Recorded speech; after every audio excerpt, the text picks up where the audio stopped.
Well, today, guys, I'm taking a break watching the Eagles lose, and today we're going to be talking about my top 10 favorite guitar albums of all time. Let's get into it.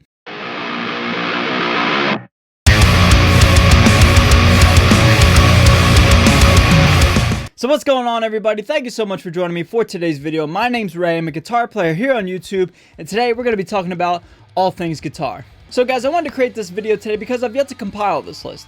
Now this list, top 10 guitar albums, is a little bit different than my top 10 overall albums of all time. This is just me expressing how much I love the guitar work on an individual album. Couple ground rules before we get started. Number one, I try to refrain from using any live albums or live recordings with the exception of one. So with the exception of one, this will be solely exclusively studio albums. And number two, this is just my list and my own personal opinion. So please refrain from giving me or my mother death threats just because I didn't put your favorite album a little bit higher on the list. All right, guys? So now that that's been said, let's get on into number 10. So starting right off, number 10, Koi no Yokan by Deftones. This album to me is the quintessential Deftones sound where it has brutal chugs and 8-string guitars as well as really chill ambient songs all at the same time. I mean, songs like Romantic Dreams are tuned down to drop E on an 8-string, and then you have songs like Rosemary that are very, very ambient and chill. I've said this story a couple times on the channel, but this album was my go-to album during basic training and advanced individual training during my time in the Army. I just love the ambience and the soundscapes of this album, and so I really dig the work that Stephen Carpenter put into this album that came out in 2012. So I had to throw it on the list at number 10. All right, coming in at number 9, this is the exception to that rule that I made, is Band of Gypsys. Now this album is my favorite Hendrix album, and it's a shame that there's no official studio album by Band of Gypsys, but I really dig this album, man. It's really so much great guitar work from almost in every song. The album's only 6 songs long, but man, they just kill it. I mean, Jimi Hendrix, Buddy Miles, and Billy Cox, man, they all absolutely killed it on this album. And it was recorded, I believe, in 2 separate occasions, December 31st, 1969, and January 1st, 1970, in New York City. I mean, who knows? Machine Gun, Changes, Meshes of Love, some of the best guitar songs I've ever heard from Jimi Hendrix, and some of my favorite of all time. I mean, Machine Gun is absolutely an iconic song just because it's emulating the sound of a machine gun, and it really just tells an amazing story through the song. And it's kind of like how the Star Spangled Banner has like war sounds in it. It kind of has that same sort of feel where Machine Gun has machine gun sounds all throughout the song, and so I get kind of like the Star Spangled Banner vibes from Jimi in this song. Alright, coming in at number 8, Please Don't Kill Me, Significant Other by Limp Bizkit. I've said it before and I'll say it again, man, Wes Borland is one of the most underrated guitar players of all time.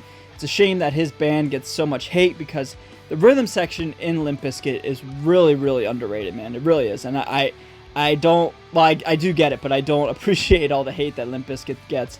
And Significant Other really has some awesome and eclectic guitar work. Kind of like what I said with Deftones, man, Limp Bizkit has a lot of ambience with a lot of heavy chugs. I mean, some standouts on Significant Other are Rearrange, where he has 2-finger tapping throughout the whole entire song, and then you have the most iconic riff of the 90s, in my personal opinion, with Break Stuff.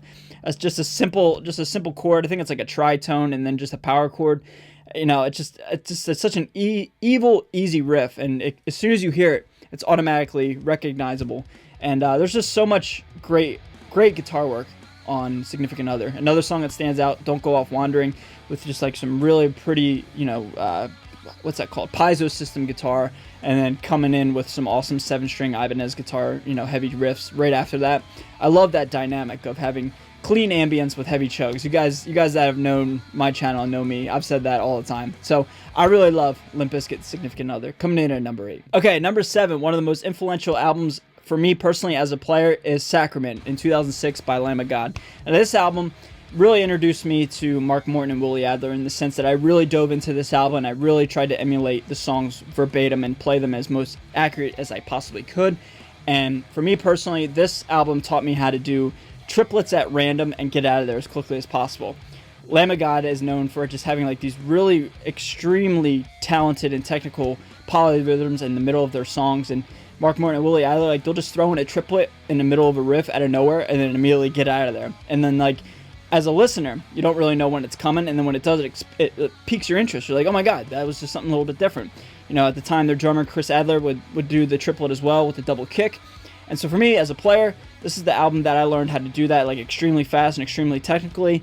And then, like I said, just do it real quick and then get out of there. And that technique, the triplet, really piques the listener's ears. And so that's something that I gravitated towards and something I've always tried to emulate in my own personal stuff. All right, number 6. Number 6 is the almighty Obscene by Meshuggah. I mean, Bleed and Dancers to Discordant System. Moving on. So coming in at number 5 is the... All kidding aside, guys, seriously, Obscene, Meshuggah, just going off of that theme that I love, just brutal chugs and some ambience. I mean, Bleed is the definition of that, and so is Dancers, man. I mean, it's just that those two songs are enough to be an album. I mean, those are my top 2 favorite Meshuggah songs. Just so happens that they're on the same album. But I mean, even all the other rest of the songs on the album, man, it's just like that album is their best work in my own personal opinion. But it's just such a brutal, amazing album, man. Bleed is the song that I've spent the most time ever learning in my entire life. I still often visit it just as almost a rhythm exercise or just as practicing. And when I'm not even really trying to record myself or anything, I'll just throw in that polyrhythmic, just that triplet feel, man, just to keep my right hand, in check and keep it well conditioned. And it took me about 5 to 6 months to get it down. And then now it takes me about 10 minutes to get it back up to speed. And I love how it's kind of like riding a bike, where that song taught me how to do that triplet feel for, 7 or 8 minutes nonstop with different little variations.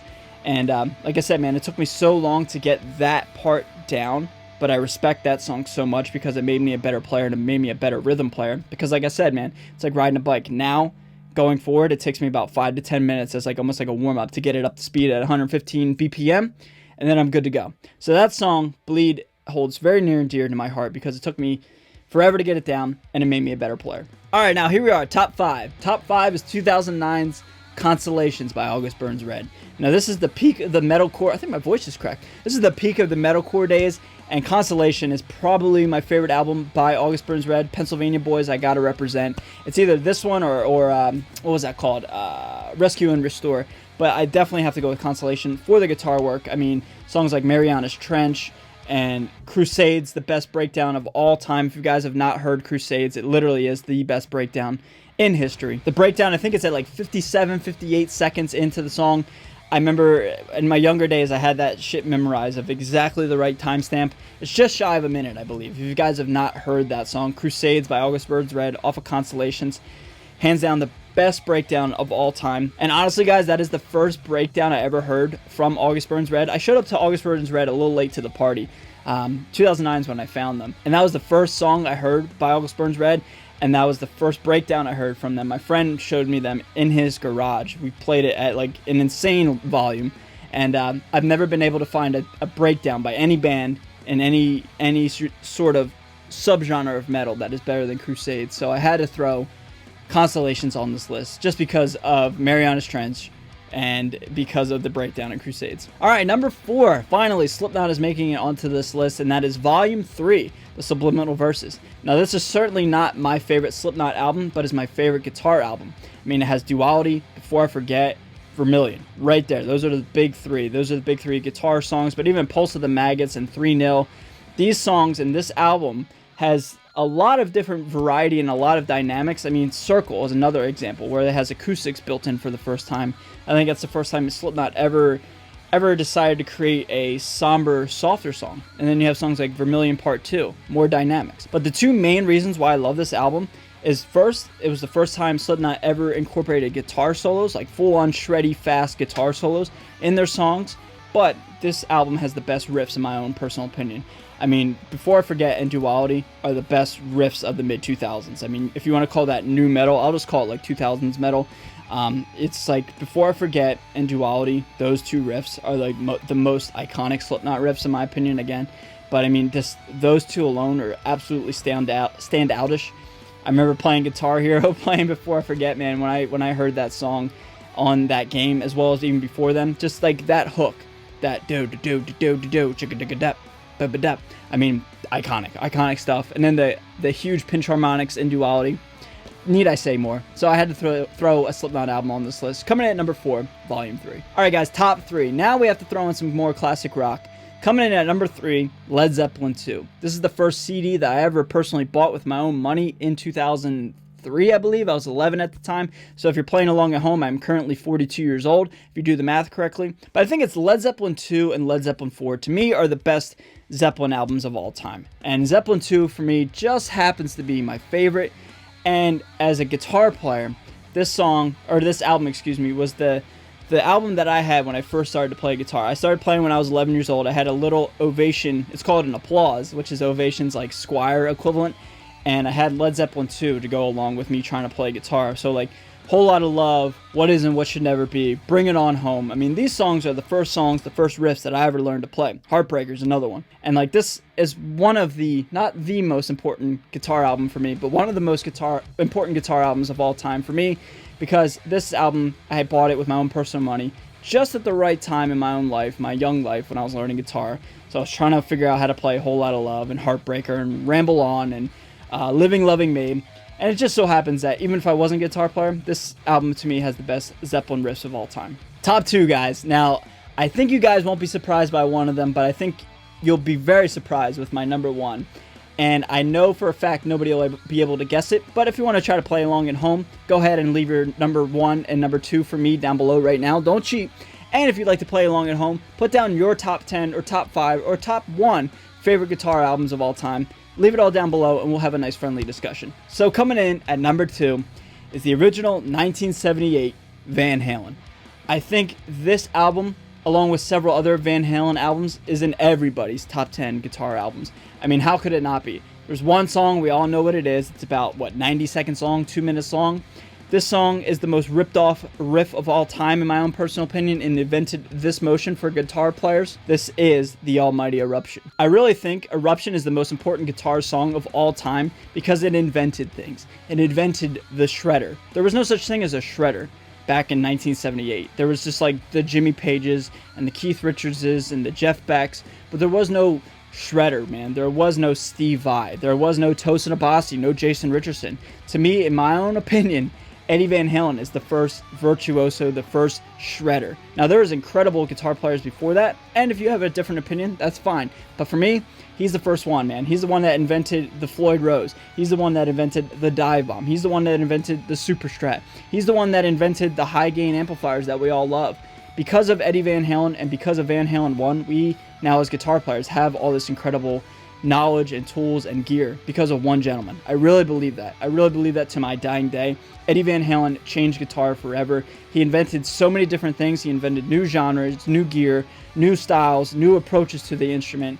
And without this album, I really don't think I would be sitting here, or I really don't think I'd be playing the type of music that I'm playing. But it is not my number 1. And the most important guitar album for me of all time is coming way out of left field, and that is Parkway Drive's Horizons from 2007. Now hear me out. This album, I've said it many times, was the album for me that got me really into drop B. And when I say really got me into drop B, I mean Slipknot had been playing in drop B for such a long time. I mean, they started out in drop B and still use it to this day. But those songs, at least up until this point, really weren't that eccentric and technical. They were more just, I don't even know how to put it, but the metalcore style and the metalcore type of approach to a guitar is relying on chugging on that low B and then putting in a bunch of different polyrhythms and fast tricks underneath of it. And this album really introduced me to being extremely technical and fast, but still being heavy and having awesome breakdowns. I mean, personally for me, as a musician, as well as a fan of music, I love breakdowns. I love chugs. I love awesome heavy riffs. I've never really been a fan of just solely shredding and solos. To me, that is very boring, and I love fast, aggressive, technical riffs, and then change up the pace real quick, put on the brakes on the song, and throw in a breakdown. I mean, songs like the title track, Horizons, and Boneyards, and Breaking Point all do this very, very well. So Jeff Lynne, one of my favorite guitar players of all time, really shines on this album, and it made me literally obsessed with drop B. Slipknot didn't do it, but Parkway Drive did. That is why you guys see me in all my demos and all my personal stuff with Luna Muerta. Why 99% of it is in drop B is because of this album. So the most important guitar album of all time for me has to be Parkway Drive's Horizons. So guys, that is my list. What do you guys think of my list? Am I way out of left field with some of these picks? I know I am. I don't even have to say that. But I would love to know your guys' honest opinions about my list. Tell me how accurate or inaccurate it is. Whatever you guys want to say, leave it all down below. And then, please, if you want to play along, we'll have a nice friendly discussion down below. Put at least your number 1, your top 3, your top 5, or if you want to put your whole top 10 down below, leave that down as well. And we'll have a nice, friendly, cordial discussion about why my list is better. All kidding aside, it'd be a lot of fun to just interact with you guys, as I always do. I try my very best to talk with you guys down below in the comments, because you take the time out of your day to interact with me. Least I can do is give it back to you guys. So guys, that is my list. All my social media, everything that is affiliated with me is down below if you want to interact with me elsewhere. And if you're brand new to the channel, hit that subscribe button, turn on your notifications, and thank you guys so much for watching. I am out of here. Stay metal, and I'll see you guys next time. Later.